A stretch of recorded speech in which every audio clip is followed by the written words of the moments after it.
Verslo angelai – tai privatūs investuotojai, kurie savo kapitalą ir patirtį skiria ankstyvos stadijos verslams, dažniausiai startuoliams. Skirtingai nei tradiciniai investuotojai, jie dažnai įsitraukia ne tik finansiškai, bet ir strategiškai.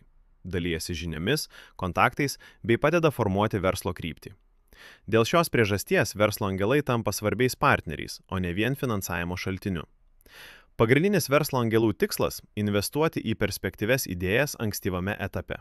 Be abejo, verslo angelų rizika yra itin didelė, tačiau atitinkama ir potenciali grąža.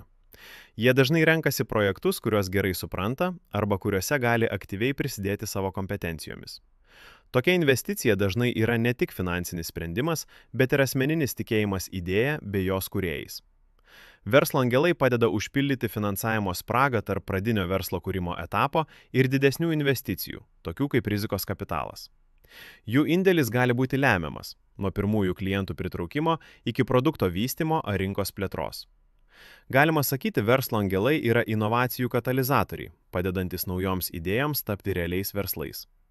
Jų vertė slypi ne tik kapitale, bet ir patirtyje, kuri dažnai lemia ilgalaikę sėkmę.